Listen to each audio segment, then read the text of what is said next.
आधार है परमेश्वर। इसे पढ़कर मुझे जीवन मिलता है, मुझे नया रास्ता मिलता है, मेरी जिंदगी प्रकाशन होती है। तेरा वचन पढ़ने से अंधेरा मेरी जिंदगी से दूर होता है।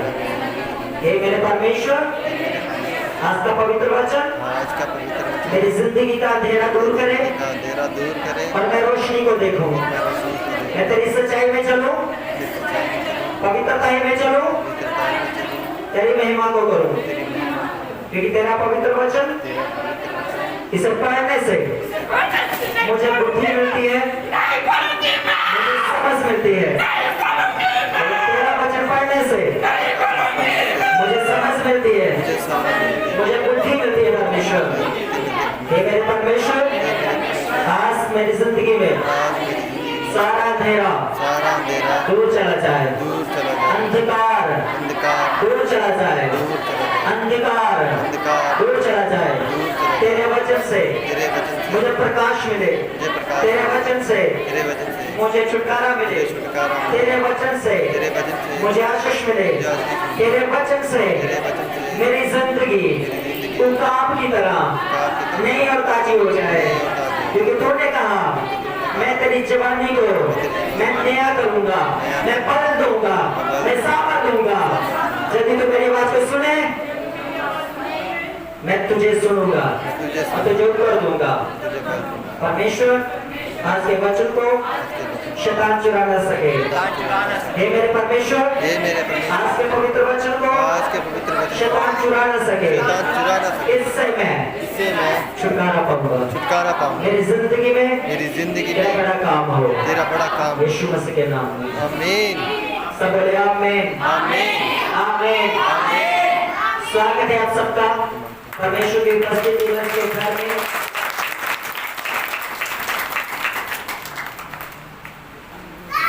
ये स्थान वो स्थान है जहाँ पर हम परमेश्वर की आराधना करते हैं, परमेश्वर की जहाँ पर हम स्तुति करते हैं। ये किसी जाति का स्थान नहीं, किसी धर्म का स्थान नहीं है। ये वो स्थान है जिसका हेड, जिसका सर यीशु मसीह है और आप सब बाइबल कहते हैं उसके शरीर के अंग हैं। आप किसी जाति के क्यों नहीं हो सकते, दूसरे धर्म के हो सकते हैं, अलग अलग हम स्थान से हो सकते हैं, लेकिन जब हम मसीह यीशु में आते हैं, हम जातियों से, धर्मों से, ऊंच नीच की सोच विचारों से हम ऊपर आकर एक इंसानियत के लेवल में पहुंचते हैं। और इंसानियत हमें ये सिखाती है कि एक दूसरे की हेल्प करो और उसकी मदद करो और परमेश्वर की ओर बढ़ते दो। हालेलुया। क्योंकि कोई भी धर्म हमें, जिसमें हम पैदा हुए, जिसमें हम रहते हैं, उसमें यही सिखाया जाता है, एक सच्चे मात्र परमेश्वर को जानो। हालेलुया। ये वो स्थान है जहाँ पर हम सच्चे परमेश्वर की हम आराधना करते हैं, यीशु मसीह का जहाँ पर हम प्रचार करते हैं। क्योंकि यीशु मसीह ने कहा जगत के अंत तक मैं तुम्हारे साथ हूँ और मेरी वो बातें जो मैंने तुम्हें सिखाई उनको सिखाओ और मारना उनको सिखाओ। इसलिए हम किसी मनुष्य की आज्ञा से नहीं, किसी पास्टर की आज्ञा से नहीं, किसी धर्म गुरु की आज्ञा से नहीं, किसी भी जाति धर्म के लोगों की आज्ञा से नहीं, परंतु हम किसकी ओर से हम ये बातें बोलते हैं, प्रचार करते हैं, कहते हैं, क्योंकि यीशु मसीह ने ये कहा है, प्रभु ने ये कहा है। हालेलुया। किसने कहा थे? प्रभु यीशु मसीह ने कहा। इसलिए हम उसकी बातों को मानते हैं, उसकी आज्ञाओं को हम मानते हैं, उसके पीछे हम चलते हैं। और उसने कहा जो मेरी आवाज को सुनेगा वो सेम पाप नहीं रहेगा। उसके हालातों को बदलूंगा, मैं उसे चंगा करूंगा, उसके ऊपर अनुग्रह करूंगा और मेरा छुटकारा उसकी जिंदगी में उतरेगा। हालेलुया। आज हम जब परमेश्वर के वचन को सुनते हैं, जब हम उसके पीछे चलते हैं, आज परमेश्वर का वचन आपको डिलीवर करेगा, आजाद करेगा। आइए हम पढ़ेंगे आज परमेश्वर के वचन को। लूका यूहन्ना रचित सुसमाचार उसका 9 अध्याय। मैं आपको यहाँ पर घटना बता दूं कि यहाँ पर हुआ क्या। बाइबल कहते हैं कि जन्म से अंधा था यहाँ पर। कौन व्यक्ति है जहाँ पर? एक जन्म का अंधा व्यक्ति है जिसने अपनी जिंदगी में कभी नहीं देखा। संसार में वो पैदा हुआ, लेकिन संसार कैसा दिखता है, संसार की सुंदरता क्या है, लोग कैसे होते हैं, इंसान का चेहरा कैसा होता है, इंसान किस तरह बनाया गया, उसे कुछ मालूम नहीं, क्योंकि वो क्या है, वो अंधा है। भले उसने अपने अपने हाथों को स्पर्श किया होगा, अपनी टांगों को उसने देखा होगा, अपने बालों को उसने जरूर अपने हाथों से छुआ होगा, लेकिन उसे कभी भी उसने दर्पण में नहीं देखा, शीशे में कभी नहीं देखा। तो इसका मतलब वो संसार में होते हुए भी ना के बराबर था, क्योंकि वो अंधा था।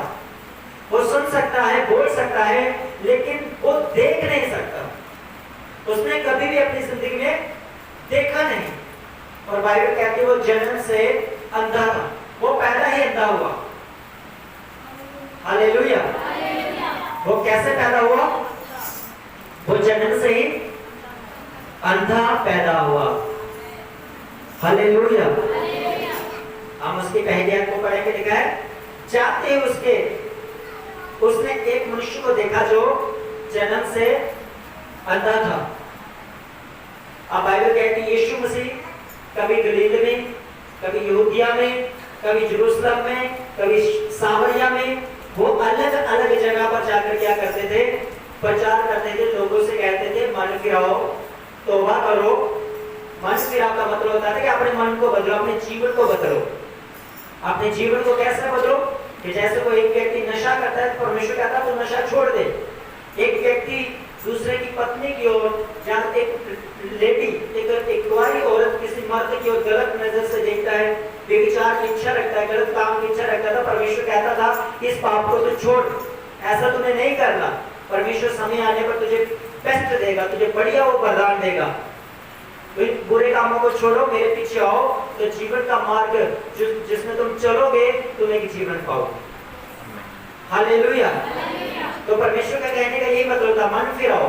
मन फिराओ का मतलब है कि बुरे ख्यालों से, बुरी सोचों से तुम बाहर आओ और तौबा करो, पछताओ कि अब तक मैंने जो पीछे किया, मैंने बुरा देखा, मैंने बुरा सोचा, मैंने बुरे काम किए, मैंने गलत चीजें खाई, मैंने गलत विचार अपने मन में अपने बहन के लिए, भाई के लिए, अपने ही लोगों के लिए जो मैंने किए। यीशु मसीह का कहने का मतलब तुम पछताओ, माफी मांगो, हाँ मैंने गलत किया है। तो बाइबल कहती है तुम परमेश्वर के राज्य में धनी किए जाओगे, तुम परमेश्वर के राज्य में तुम ग्रहण किए जाओगे। हालेलुया।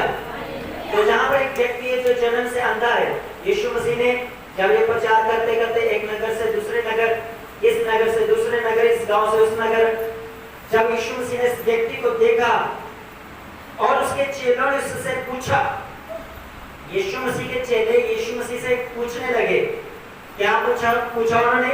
यूहन्ना रचित सुसमाचार उसका 9 अध्याय और उसकी दूसरी आयत में, पेज नंबर 144, 144, ठीक है, जहां पर लिखा है नए नियम में, बाइबल में। चेलों ने से पूछा, कहते हैं हे रब्बी, अर्थात हे गुरु। जब ये बाइबल में पढ़ते हो हे रब्बी, इसका मतलब होता है अर्थात हे गुरु। तो यीशु मसीह के चेले यीशु मसीह को कैसे पुकारते थे? हे गुरु, हे हमारे गुरु। जैसे हम लोग कहते हैं, हिमाचल में ये ज्यादा है, चाहे व्यक्ति कैसा भी, उसको दुकान पे चले जाओ कैसे पुकारते? गुरु जी बैठो, आप क्या करो? गुरु जी ज्यादा बोलते हैं। लेकिन बाइबल कहती है तुम पृथ्वी के ऊपर बहुते गुरु नहीं बनाना, तो सबको गुरु नहीं कहना। अगर आपकी कोई दुकान पे, आपके घर में कहीं आप जाते हो, यदि आपसे कोई गुरु जी कहते हैं तो सीधा आपने नहीं बोलना, आपने नहीं बोलना, क्योंकि वो आपका गुरु नहीं है, वो आपका स्वामी नहीं है, वो आपकी जिंदगी का मालिक नहीं है। आपका गुरु वो है जिससे आप धर्म की शिक्षा पाते हो। धर्म क्या है? धर्म हिंदू मुस्लिम सिख ईसाई नहीं है। धर्म वो है जो पवित्र शास्त्र की शिक्षा देता है, जो आपसे कहता है कि अपने माता पिता का आदर करना, उसे धर्म कहते हैं। जो कहता है शराब मत पीना, उसे धर्म कहते हैं। अगर धर्म नहीं होता तो फिर पत्नी जो होती वो धर्म की पत्नी नहीं होती। आज हमारी पत्नी है, धर्म का मतलब है वादा, धर्म का मतलब होता है एक विश्वास, धर्म का मतलब होता है एक किसी के साथ वादा करना। हमारी पत्नी आज कोर्ट में चले जाओ, किसी जाति की होती है, लड़का किसी जाति का होता है, वो दूसरे धर्म का होता है, वो दूसरे धर्म का होता है, लेकिन जब वो शादी करके आते हैं उसको क्या बोलते हैं? धर्म की पत्नी और धर्म का पति। मतलब उन दोनों ने आपस में ये विश्वास दिया है एक दूसरे को, वादा किया एक दूसरे के साथ कि हम जीवन भर एक दूसरे का साथ देंगे। हालेलुया। ये उनके लिए धर्म गिना जाता है। उसी प्रकार जब हम यीशु मसीह में आते हैं, जब हम प्रभु में आते हैं, विश्वास करते हैं, तो हम प्रभु में भी वादा करते हैं प्रभु के साथ, यीशु मसीह के साथ, प्रभु तू मेरा प्रभु है, आज से मैं तेरा चेला हूँ, आज से मैं तेरी बेटी हूँ, मैं तेरा बेटा हूँ, आज से मैं तेरे साथ चलूंगा। तो ये एक भी होता है, हम बन जाते हैं विश्वासी लोग, यीशु मसीह के पीछे चलने वाले लोग। हालेलुया। लोग इसे धर्म बोलते हैं, जाति बोलते हैं, कुछ भी बोलते हैं, लेकिन ये धर्म जाति से ऊपर एक विश्वास, एक आस्था, एक यीशु मसीह के साथ वायदा कि मैंने प्रभु अपना जीवन तुझे दिया है, आज से तू मेरी जिंदगी का रखवाला है, आज से तू मेरी जिंदगी को चलाएगा, मेरी जिंदगी की कठिनाइयां, मेरी जिंदगी की मुश्किलें, मेरी जिंदगी के हालात अच्छे और बुरे, इन सब का फैसला मैं तेरे हाथ में देता हूँ, तू मेरे लिए बेस्ट चुनकर मुझे दे। हालेलुया। तू वो भलाइयां मुझे दे जो तेरी ओर से आती हैं। और जहां पर पूछते हैं चेले, कहते हैं चेले, हे रब्बी, हे गुरु, किसने पाप किया? पाप किया था कि जे अंधा जन्मा, इस मनुष्य ने या इसके माता पिता ने? हालेलुया।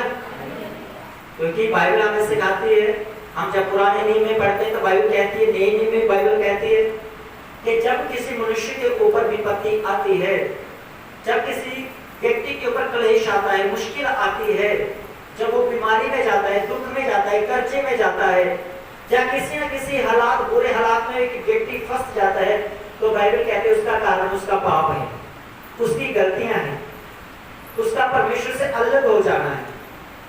इसलिए विपत्तियां आती हैं, परीक्षा आती हैं, बीमारियां आती हैं, रोग आते हैं, जब हम परमेश्वर की आज्ञा को नहीं मानते। और चेले इस बात को अच्छी तरह समझते थे, वो जानते थे, इसलिए उन्होंने सवाल किया कि हे रब्बी, हे गुरु, हे प्रभु, किसने पाप किया? जो व्यक्ति अंधा पैदा हुआ, क्या इसकी माँ ने पाप किया, इसकी मदर ने पाप किया, इसकी माता ने पाप किया, या इसके पिता ने पाप किया कि ये व्यक्ति अंधा पैदा हुआ? हालेलुया। जब आज विश्वासियों के जीवन में बीमारी आती है, रोग आता है, घर में क्लेश आता है, बड़ी इनकम होने की वजह भी कर्जा आता है, तो मुझे लगता है आपको वो जांचना चाहिए। तो आपका मतलब ये नहीं कि मैं सबसे बात कर रहा हूँ, आपका मतलब मैं आप अकेले से मैं बात कर रहा हूँ, आपका मतलब आपने लेना है। ये नहीं सोचना मेरे साथ भाई भी बैठे हैं, बहनें बैठी हैं, मैं जब आप बोलूं तो आपका मतलब होता है कि परमेश्वर आपसे बात कर रहा है, मुझसे बात कर रहा है, डायरेक्टली, वन बाय वन। वो किसी दो व्यक्ति से बात नहीं करता, वो अकेले से क्या करता है, बात करता है। तो जब मैं आप बोलूं तो समझ लेना कि परमेश्वर मुझसे बात कर रहा है। हालेलुया। तो वो पूछते हैं प्रभु, हे गुरु, किसने पाप किया? क्या इस अंधे की माता ने पाप किया, जैसे पिता ने पाप किया? तो आज मैं विश्वासी से पूछना चाहता हूँ, आपसे पूछना चाहता हूँ, अगर आपके घर में बीमारी है, रोग है, घर में आपके बच्चे नहीं मानते, आपकी आवाज को नहीं सुनते हो, तो किसकी गलती है? बच्चों की कि आपकी? वो आपको मालूम है। हालेलुया। आपको मालूम का मतलब अपने आप को बोलो, मुझे मालूम है। किसको मालूम है? आपको मालूम है, आपको मालूम है। आपके बच्चे आपकी उम्र के हैं और उन्हें एक सॉन्ग की एक लाइन गाने तक नहीं आती। अगर आप मसीही हैं, सच्चे मसीही हैं, तो ये आपके लिए बड़े दुख की बात होनी चाहिए, आपके लिए एक लज्जा की भी बात होनी चाहिए, आपके लिए एक शर्मिंदगी की बात है ये कि आपके बच्चे आपके साथ 5 मिनट प्रार्थना नहीं कर सकते, आपके बच्चे एक भजन नहीं गा सकते, आप हर ख्वाहिश उनकी पूरी करते हैं,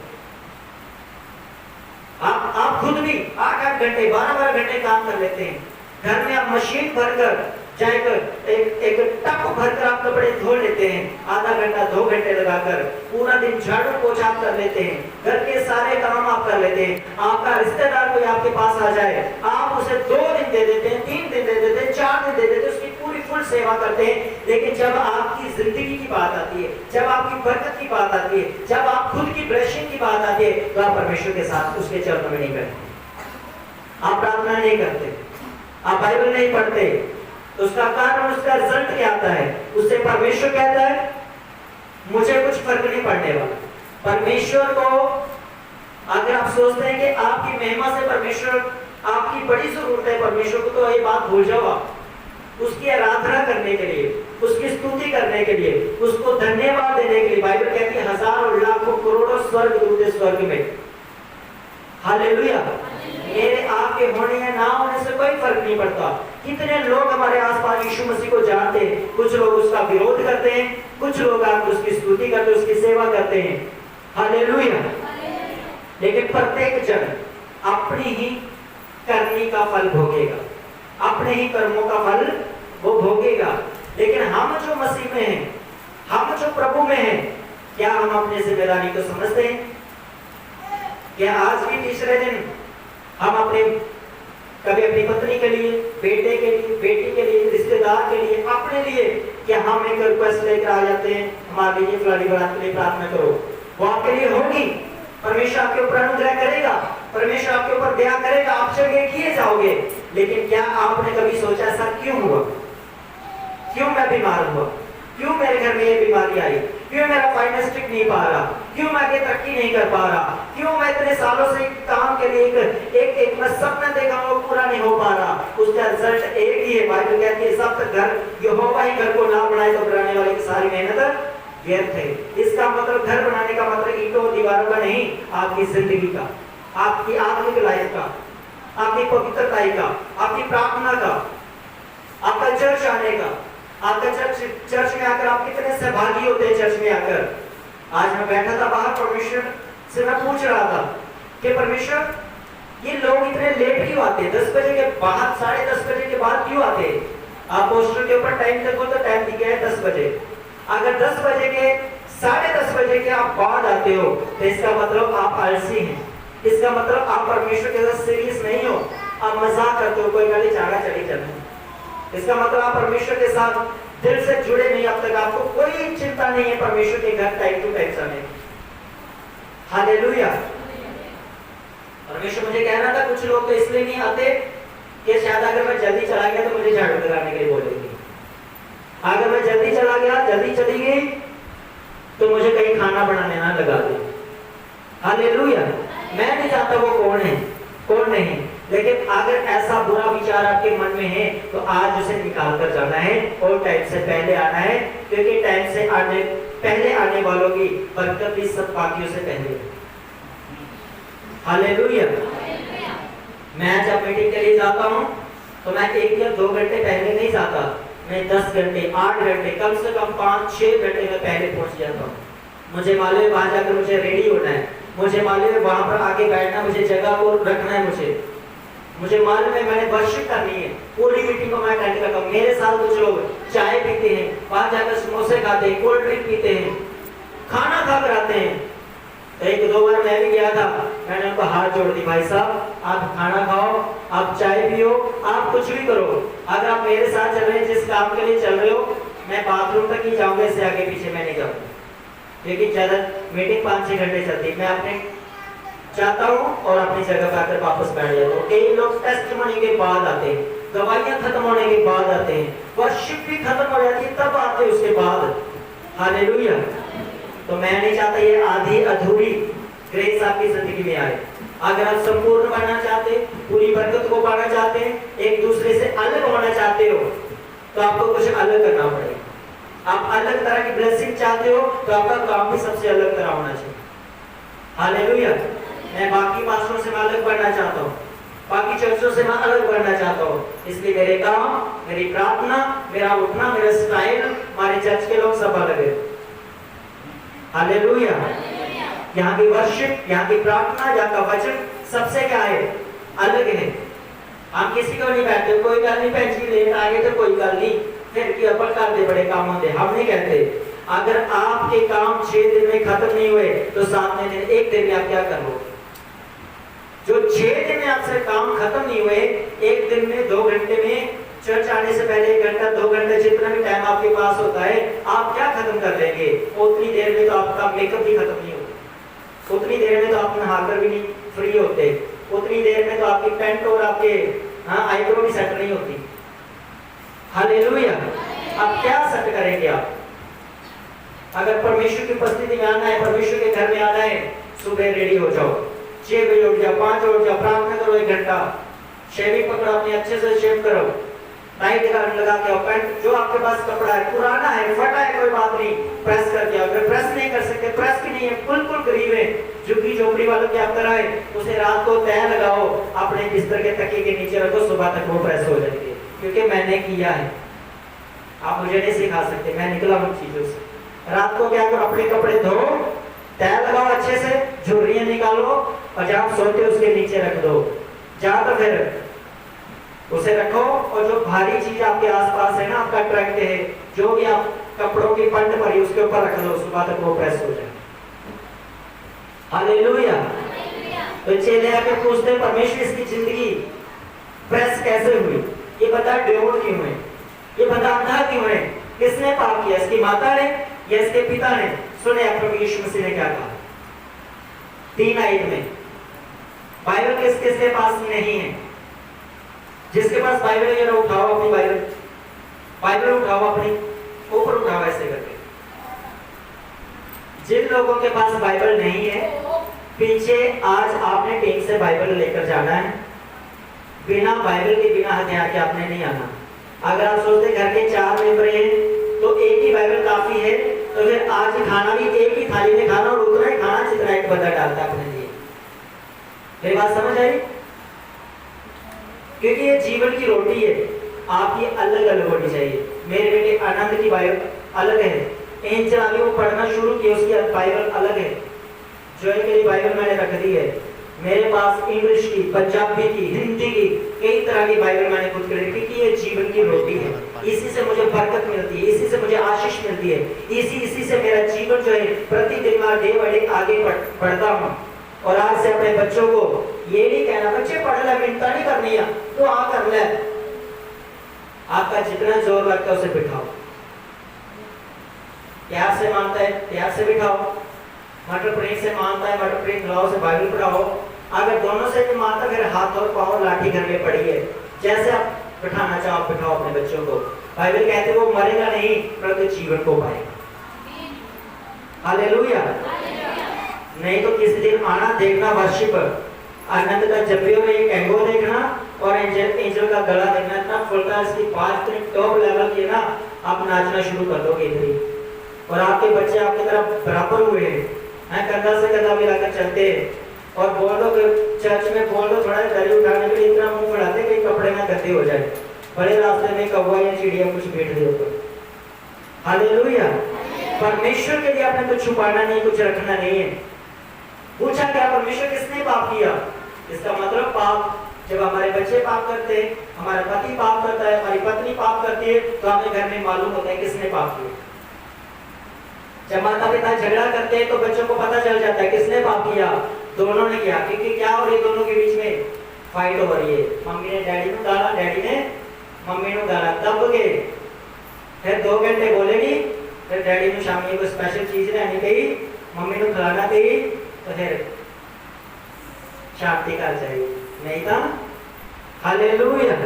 वो आपका शारीरिक मैटर है, वो आपको सही करना पड़ेगा। उसी प्रकार आत्मिक लाइफ बाइबल कहती है किसने पाप किया, तो यीशु मसीह ने उत्तर दिया गया, यीशु ने उत्तर दिया ना तो इसने पाप किया था। क्या कह रहे यीशु मसीह, ध्यान से सुनना, कि जो व्यक्ति अंधा पैदा हुआ इस व्यक्ति ने कोई पाप नहीं किया। हालेलुया। मेरी बात समझ आ रही है आपको?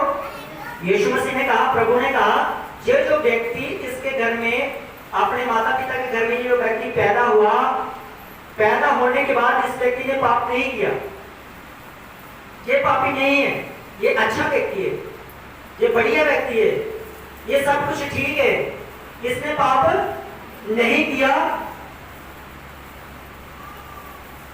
ना इसके माता पिता ने, यीशु मसीह ने क्या कहा, ना तो इस अंधे ने पाप किया और ना इसके माता पिता ने पाप किया। हालेलुया। इसका मतलब ये परिवार में ये परमेश्वर से डरने वाले लोग हैं, ये परमेश्वर की आराधना करने वाले लोग हैं, ये यहोवा परमेश्वर की आज्ञाओं को मानने वाले लोग हैं, हर हफ्ते ये संडे चर्च जाने वाले लोग हैं, आराधनालय में जाने वाले लोग हैं जे, और यीशु मसीह उनके विषय में बता रहे हैं। क्योंकि प्रभु यीशु मसीह क्या करते थे, मन की बातों को जान लेते थे। कैसे जान लेते थे मन की बात को? लिखा है कि फरीसी ने, सिमोन फरीसी ने यीशु मसीह को अपने घर में बुलाया। ओह, आज हम यीशु मसीह को बढ़िया खाना खिलाते हैं, इसके चेलों को खिलाते हैं, हम इसके अपने आज हम शाम बात दिखाएंगे यीशु मसीह को। हम फरीसी हैं, हम शास्त्री हैं, हम भी धर्म गुरु है, तू भी धर्म गुरु है तो हम भी धर्म गुरु है। यीशु मसीह को बुला लिया, खाना रख दिया, बातें कर रहे हैं आपस में। ना तो चेलों ने खाने को हाथ लगाया और ना तो यीशु मसीह ने खाने की ओर देखा। हालेलुया। क्योंकि यीशु मसीह क्या करते हैं? मन की बातों को जानते हैं। उसी समय एक औरत आती है, वो औरत आती है जो शास्त्रियों ने, फरीसियों ने, लोगों ने कई मर्दों के साथ, कई लड़कों के साथ उसे गलत काम में पकड़ा और उसका काम ही यही है बेविचार करना। आज एक व्यक्ति के साथ, कल किसी लड़के के साथ, परसों किसी के पति के साथ, परसों किसी के साथ, और वो औरत आकर यीशु मसीह के चरणों में बैठ जाती है और अपने आंसुओं से यीशु मसीह के पांव को भिगोती है और अपने बालों से उसके पांव क्या करती है? पोंछना शुरू करती है। इतने में फरीसी वो शिमोन कहने लगता है, अपने मन में विचार करता है, कहता नहीं, क्या करता है? मन में विचार करता है, कहता है अगर ये सचमुच में मसीह होता, अगर यीशु मसीह सच में मसीहा है, ये परमेश्वर का पुत्र है, तो ये जानता कि ये औरत कौन है। क्योंकि वो औरत कौन थी? वो पापनी स्त्री थी, वो पाप करती थी। तो उतनी देर में प्रभु से कहता है सिमोन तो अपने मन में क्या विचार करता है? कौन किसे अधिक प्यार करेगा? दो व्यक्ति थे, एक व्यक्ति का 100 रुपया माफ किया गया और दूसरे व्यक्ति का 50 रुपये माफ किया गया। तो प्रभु यीशु मसीह शिमोन से सवाल पूछते कहता है, शिमोन मुझे ये बता, दोनों व्यक्तियों में से ज्यादा प्यार मालिक से कौन करेगा? कौन करेगा? जिसके 50 रुपये माफ किए गए वो ज्यादा प्यार करेगा या जिसका 100 रुपया माफ करेगा? जिसका ज्यादा माफ किया गया, जिसका 100 रुपया माफ किया गया, वो ज्यादा प्यार करेगा क्योंकि उसका ज्यादा था। तो प्रभु ने कहा कि मैं तेरे घर में आया, जब से मैं तेरे घर में आया हूं तूने मेरे हाथ नहीं धुलाए। क्या नहीं किया? खाना खाने से पहले मेरे हाथ नहीं धुलवाए। और उस समय यहूदियों का रिवाज होता था, जब पुरानी शादियां होती थी कुछ साल पहले, आज से 10 साल पहले चले जाओ, तो शादी में कुछ हो ना हो एक चीज जरूर होती थी, बाहर रखा होता, वो था कि शीशा और एक हाथ धोने के लिए क्या होता था, वो आजकल तो मिलते नहीं हो, एक शीशा रखा होता था, होती थी पीछे उसके पानी की टंकी होती थी, हाथ धोने के लिए जहां मेन गेट होता था उस पर उसे रखा जाता था शादियों में। तो यीशु मसीह के टाइम पर भी जब मेहमान को घर में बुलाया जाता था, तो जब वो अंदर आते थे, अंदर आने से पहले, खाना खिलाने से पहले उस मेहमान के हाथ धुलाए जाते थे और उसके पांव भी धुलाए जाते थे। हालेलुया। तो यीशु मसीह शिमोन से कह रहा है, मैं तेरे घर में आया, ना तो तूने मेरे हाथ धुलाए और ना तूने मेरे पांव धोए और ना तूने मुझे चुम्बन दिया।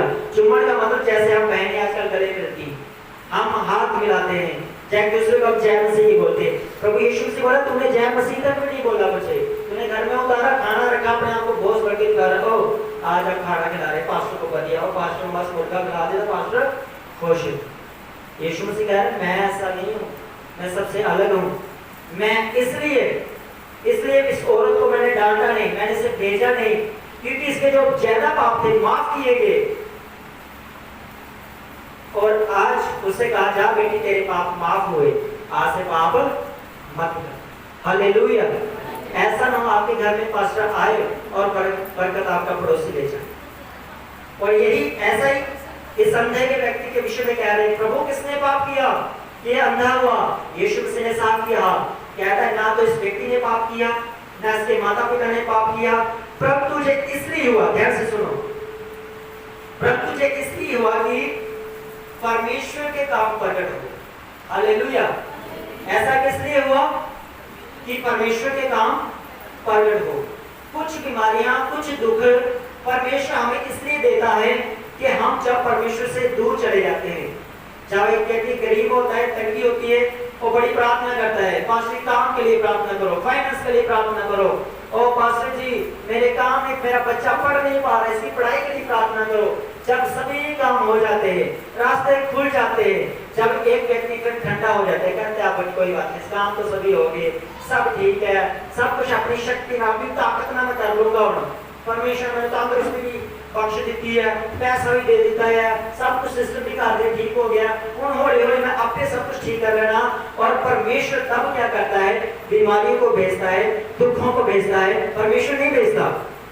हम परमेश्वर से दूर हो जाते हैं, शैतान लेकर आता है बीमारियां और रोग, और परमेश्वर की परीक्षा हमारे ऊपर आ जाती है। वो इसलिए नहीं आती कि हम नाश हो जाएं, बल्कि वो इसलिए आती है कि हम और परमेश्वर के करीब आ जाएं। हालेलुया, हम और परमेश्वर के करीब आ जाएं। जब भी आपके घर में बीमारी आए, तो दुख आए, समझ लेना आप परमेश्वर से पीछे हटे हो, आपका प्यार ठंडा हो चुका है, आपको परमेश्वर के करीब आने की और करीब आने की जरूरत है, और करीब आने की क्या है, जरूरत है। हालेलुया। अगर आपकी बीमारियां नहीं जा रही, आपके रोग नहीं जा रहे, तो बाइबल कहती है मैं अपनी महिमा के लिए उसे चंगा करूंगा, लेकिन उससे पहले तुम्हें मेरे करीब आना पड़ेगा, मेरे और करीब आना पड़ेगा। तो क्या हुआ, किस लिए ये बीमारी आई, कि परमेश्वर की महिमा प्रकट है। परमेश्वर अपनी महिमा को, अपनी सामर्थ को दिखाना चाहता है, वो कैसे दिखाएगा? क्या परमेश्वर आग का खंभा भेजेगा? क्या परमेश्वर स्वर्ग से रोटियां भेजेगा? क्या परमेश्वर कपड़े फेंकेगा? परमेश्वर ऐसा कुछ नहीं करेगा जो संसारिक चीजें हमें मिल जाती है। परमेश्वर वो करेगा जो संसार नहीं कर सकता। हालेलुया।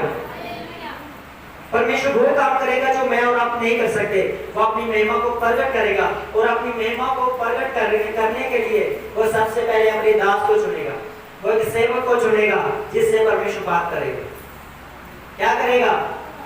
परमेश्वर अपने दास के साथ बात करेगा, अब तू जा, मैंने तुझे अधिकार दिए, मैंने तुझे सामर्थ्य दी, मैंने तुझे मसा दिया, अब तू जब जिसके लिए जाके प्रेयर करेगा, मेरी महिमा में तेरे द्वारा उसके ऊपर प्रकट करूंगा, मैं उसे चंगा करूंगा, मैं उसे दुष्टात्मा से आजाद करूंगा, उसकी बीमारियों समस्या से मैं उसे छुड़ाऊंगा, और वो आकर मेरे नाम की गवाही देंगे कि परमेश्वर ने मेरी जिंदगी में बड़े काम किए। हालेलुया। क्या आप गवाही देंगे? परमेश्वर ने मेरी जिंदगी में बड़े काम किए हैं। अगर परमेश्वर ने आपकी बीमारी को चंगा किया है, आपको आजाद किया, आपको छुटकारा दिया, और आपने वो गवाही आज तक अपने जीवन में बढ़ा के रखी है, आपने वो गवाही को नहीं दिया, तो आज से आपने उस गवाही को देना शुरू करना। आज से आपने गवाही देनी है। वो इसलिए नहीं कि आपको गवाही देने, लोगों के सामने आने का आपको शौक है, नहीं, वो इसलिए कि परमेश्वर के कामों का आपने प्रकट करना है कि सचमुच परमेश्वर ने मेरी जिंदगी में ये काम किया है। हालेलुया। जो 4 वचन में लिखा है, जिसने मुझे भेजा हमें उसके काम दिन में करना अवश्य है। रात आने वाली है जिसमें कोई काम नहीं कर सकता। परमेश्वर ने, यीशु मसीह ने अपने चेलों से कहा कि जिसने मुझे भेजा, अब मैं उसके काम दिन होने से पहले खत्म करूं, रात आने से पहले खत्म करूंगा, सांझ होने से पहले मैं क्या करूंगा, काम खत्म करूंगा। इसका मतलब क्या था कि ये जो अंधा व्यक्ति है, कुछ ही देर में मैं इसे चंगा कर दूंगा। हालेलुया। ये अंधा व्यक्ति कुछ ही देर में क्या करेगा, देखना शुरू करेगा। इसलिए आप हमेशा मुझे नोट कर रहे होंगे, इन 2 हफ्तों में मैं किसी के घर नहीं गया, ना मैंने किसी को फोन किए। कुछ लोग सोच रहे होंगे कि पास ये आए नहीं, फोन नहीं किया, नाराज हो गए, पता नहीं सन पीछे कर देता। नहीं, समझ लेना आपके लिए एक बड़ी गुड न्यूज आने वाली है, बड़ी आशीष आने वाली है। आमीन। हालेलुया।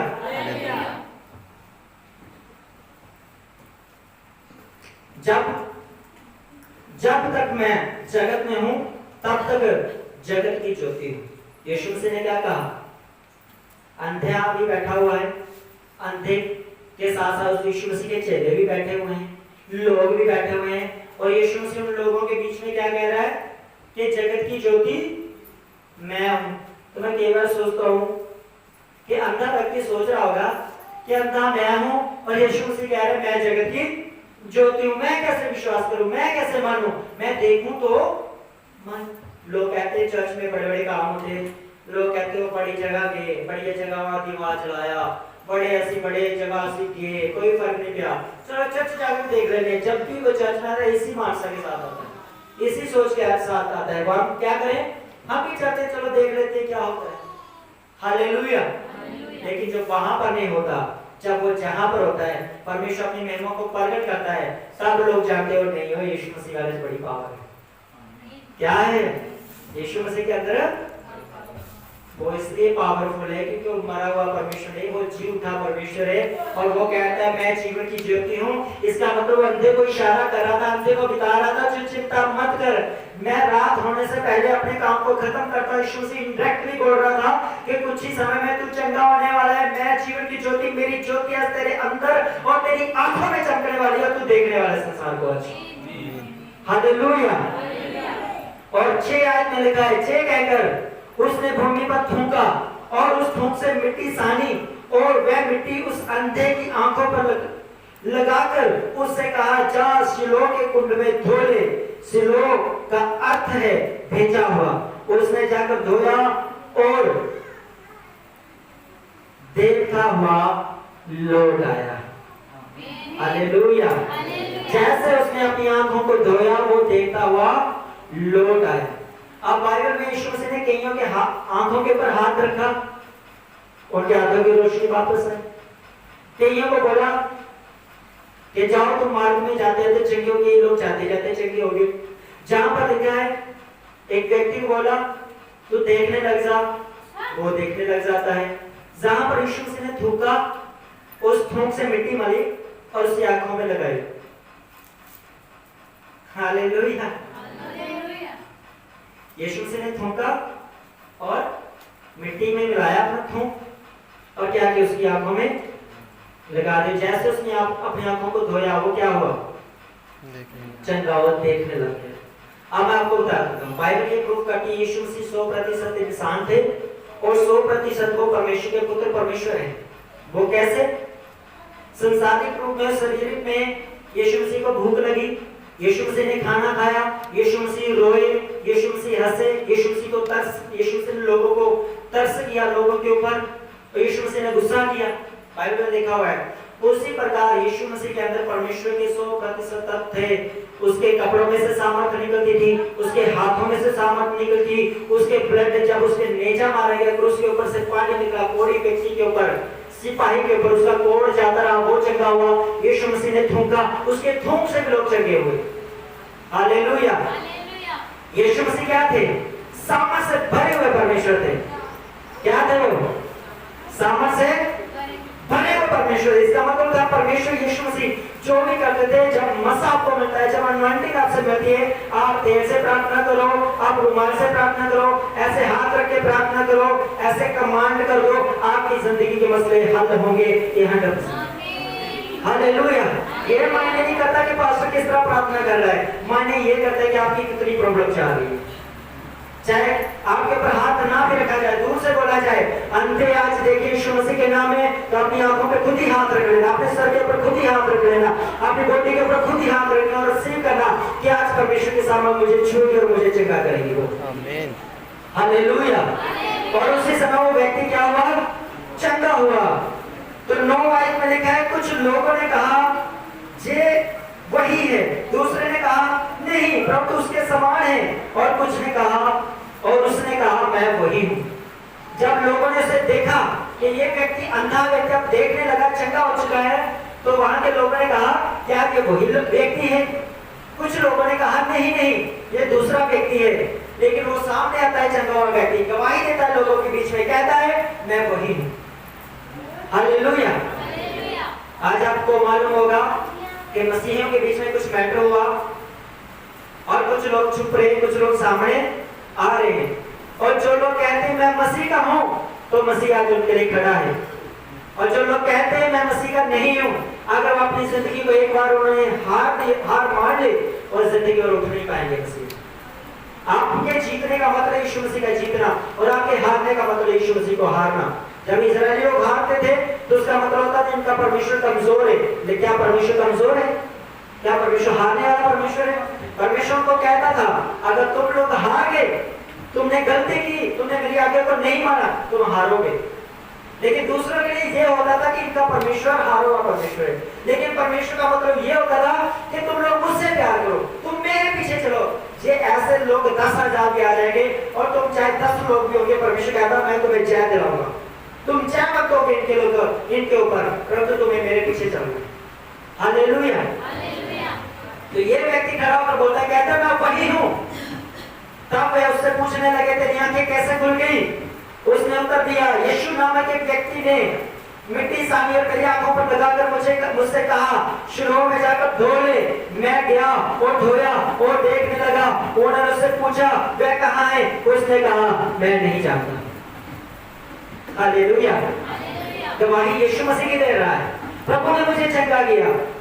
एक व्यक्ति है यीशु नामक, जिसके नाम का प्रचार इस आसपास के गांव में किया जाता है, उसने मुझे चंगा किया, पर मैं उसे जानता नहीं हूँ।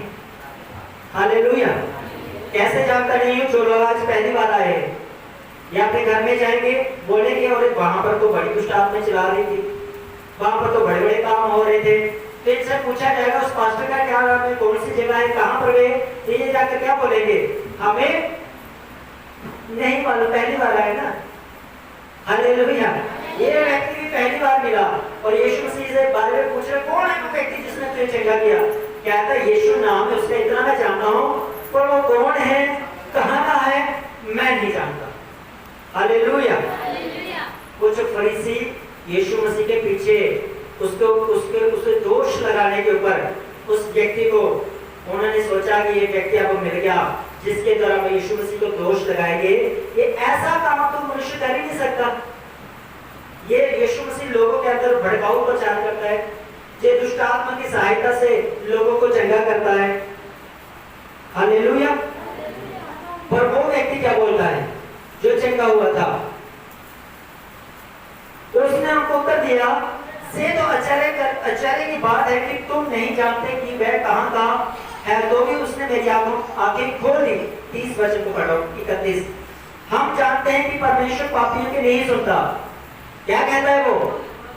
कहता है मैं जानता हूं, हम जानते हैं कि परमेश्वर पापियों की नहीं सुनता। अगर यीशु मसीह पापी होते, अगर यीशु मसीह प्रभु नहीं होते, तो कभी भी मुझे चंगा नहीं कर सकते थे।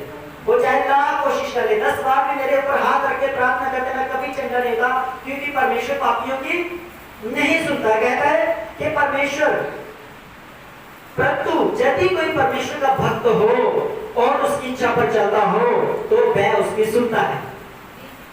हालेलुया। इसका मतलब अगर आपकी प्रार्थनाएं, आपका छुटकारा जहां पर होता है, परमेश्वर आपको डिलीवर कर रहा है, परमेश्वर आपको आशीष दे रहा है, परमेश्वर आपकी जिंदगी में काम कर रहा है, आपकी मुश्किलों का हल कर रहा है, तो कौन खड़ा है यहाँ पर? लिखा है जब तक भक्त व्यक्ति, ध्यान से पढ़ेंगे 31 वचन को उसका, परंतु यदि कोई परमेश्वर का भक्त हो तो उसकी इच्छा पर चलता है तो वह उसकी सुनता है। तो यहाँ पर क्या होता है? जहां पर परमेश्वर का भक्त भी है, उसकी इच्छाओं पर चलता भी है और परमेश्वर मेरी सुनता है। इसका रिजल्ट आपकी जिंदगी में आता है, इसका रिजल्ट आपके जीवनों में आता है, आपके घरों में आता है। लेकिन अगर आप परमेश्वर का आदर करते हैं, उससे पहले आपको परमेश्वर के भक्त का आदर करना है, उसके दास का आदर करना है। आप डायरेक्टली परमेश्वर को कुछ नहीं दे सकते। जाओ एक जूतों का जोड़ा ले आओ, पेट कमीज ले आओ, खाना ले आओ, आप भेंट ले आओ, कौन स्वीकार करेगा? वो परमेश्वर। ये परमेश्वर का भक्त कौन करेगा? परमेश्वर का भक्त, परमेश्वर का दास उसे टच करेगा, बोलेगा परमेश्वर से आशीष दे, तब वो आपके भेंट आशीष। क्योंकि परमेश्वर क्या करता है? अपने भक्त की प्रार्थना को सुनता है, अपने दासों की सुनता है। कई लोग बोलते हैं हम घर में प्रार्थना कर लेते हैं, आज ना तुम्हारी घर जी बैठ के आपने दुआ कर ली। मैं ये नहीं कहता दुआ करना गलत था, लेकिन परमेश्वर का वचन तोड़ना गलत है। बाइबल कहती तो आराधनालय में आकर, मेरे भवन में आकर मेरी आराधना करो, मेरी स्तुति करो ना, मेरे अच्छे कर्मों का जो बड़े काम मैंने तेरी जिंदगी में किए हैं उनकी आकर गवाही दे, जिससे बाकी के लोग आशीष पाएंगे और तू भी अगली आशीष के लिए तू भी तैयार हो जा, अगली गवाही के लिए तू भी तैयार हो जा। हालेलुया। और कहता है वो भक्त व्यक्ति है। यीशु मसीह भक्त है, यीशु मसीह परमेश्वर की इच्छा पर चलता है, इसलिए परमेश्वर ने उसकी सुनी और मुझे चंगा किया। क्योंकि लोग कह रहे थे यीशु मसीह पापी है, यीशु मसीह लोगों को भड़काता है, यीशु मसीह धर्म बदलता है, यीशु मसीह पैसे देता है, यीशु मसीह ये करता है, और वो व्यक्ति कहता है यीशु मसीह कुछ नहीं करता भाई, ये गलत सोच है, तो गलत विचार है। यीशु मसीह परमेश्वर की इच्छा पर चलता और भक्त बंदा परमेश्वर की सुनता तो लोगों की जिंदगी च काम होता है, तो ये भी विश्वास है। हालेलुया। यदि 33 वचन, यदि वह व्यक्ति परमेश्वर की ओर से ना होता तो कुछ भी नहीं कर सकता था। क्या कहता है वो? कहता है यदि यीशु मसीह परमेश्वर का भक्त ना होता, परमेश्वर की ओर से भेजा हुआ ना होता, तो वो मुझे तो क्या कुछ भी नहीं कर सकता, हो किसी को भी चंगा नहीं कर सकता था वो। हालेलुया।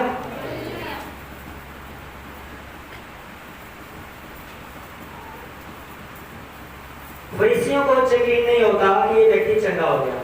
फरीसी चले जाते उसके माता पिता के पास, जो व्यक्ति अंधा चंगा हुआ था, देखने लगा था, तो उसके माता पिता के पास जाकर बोलते हैं, कहते हैं कि तुम्हारा बेटा है। उसके माता पिता कहते हैं हाँ ये हमारा बेटा है। तो वो पूछते हैं इसे किसने चंगा किया? तो बाइबल में लिखा है वो डरते थे फरीसियों से, वो डरते थे अगर हमने कहा कि हम इसे यीशु मसीह ने चंगा किया तो वो लोग हमें अपने धर्म से, अपनी जाति से अलग कर देंगे, यानी कि उसे सेक देंगे। समझता है ये बात? वो यहूदी थे और वो यहूदी गुरु थे, और वो पूछते हैं इसे किसने चंगा किया? अगर उसके माता पिता बोलते इसे यीशु मसीह ने चंगा किया तो वो उन्हें कभी भी चर्च आने नहीं देते, वो कभी भी उनको आराधना में, परमेश्वर के भवन में आने नहीं देते। तो माता पिता समझ रहे थे, माता पिता ने जवाब दिया उनको, वो कहते हमारा बेटा जवान है, हमारा बेटा सियाना है, उसी से पूछ लो उसे किसने चंगा किया। हम नहीं जानते, वो तो वही जानता है, वही पूरी स्टोरी बताएगा, पूरी कहानी बताएगा उसके साथ जो जो हुआ। हालेलुया। वो फिर उसी के पास आ जाते, फिर पूछते हैं एक बार, दो बार, तीसरी बार आके उसे पूछते हैं और कौन व्यक्ति था जिसने तुम्हें चंगा किया? जो फरीसी उसके साथ थे उन्होंने ये बातें सुनकर उससे कहा,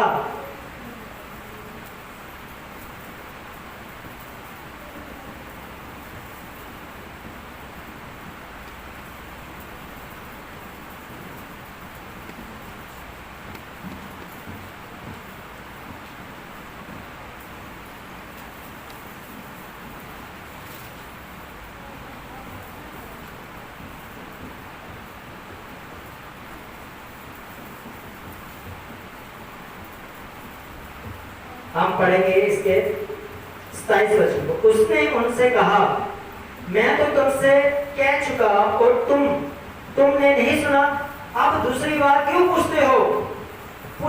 सुनना चाहते हो? क्या तुम भी उसके चेले बनना चाहते हो? हालेलुया। इस व्यक्ति को बार बार पूछते हैं तुझे किसने चंगा किया, तुझे किसने चंगा किया? वो व्यक्ति तंग होकर बोलता है, कहता है तुम मुझे बार बार क्यों पूछ रहे हो? किसने तुम्हें चंगा किया, कैसे तुम्हें चंगा किया, तुमने कहां से चिंगार पाई? बड़े आराम से कहता है क्या तुम भी यीशु मसीह के चेले बनना चाहते हो? हालेलुया। क्या तुम भी यीशु मसीह के पीछे चलना चाहते हो? तो आज के बाद यदि आपको बोले कोई और तू यीशु मसीह को मानता, तू चर्च से चले जाना, तो अपना धर्म बदल लिया, उसको भी बोल रहा है भाई आपको बड़ी फिक्र है हमारी, क्या तू भी बढ़ना चाहता है? क्या तू भी चर्च जाना चाहता है? जैसे परमेश्वर मेरी जिंदगी में काम किए, क्या तू भी उन कामों को देखना चाहता है? तो तू भी आ जा। हालेलुया। हमारा बाइबल में यीशु मसीह ने कभी किसी को नफरत फैलाना नहीं सिखाया, कभी यीशु मसीह ने किसी को भी डराना धमकाना नहीं सिखाया। यीशु मसीह ने प्यार करना सिखाया, यीशु मसीह ने अनुग्रह करना सिखाया, यीशु मसीह ने दया करना सिखाई, यीशु मसीह ने तरस खाना हमें सिखाया है, और यीशु मसीह ने दूसरों के लिए प्रार्थना करना हमें सिखाया है। हालेलुया। तो अपने आप का अंगीकार करना है, अपने पड़ोस में, अपने नगर में, अपने गांव में, अपने मोहल्लों में। और बाइबल कहती है जब यीशु मसीह ने कहा, जब 5 संडे वो मिला रहे थे लोग और यीशु मसीह की तारीफ कर रहे थे, ऊंची आवाज से कह रहे थे होसना होसना दाऊद के पुत्र यीशु नासरी की होसना, तो इन्हीं फरीसी लोगों ने कहा यीशु मसीह से, यीशु तेरे चेले मारें, ये बड़ी ऊंची आवाज से तेरी तारीफ करें, इनको बोल चुप हो जाओ। यीशु मसीह ने कहा जब ये चुप हो गए तो आज तो पत्थर चिरा उठेंगे फिर। हालेलुया।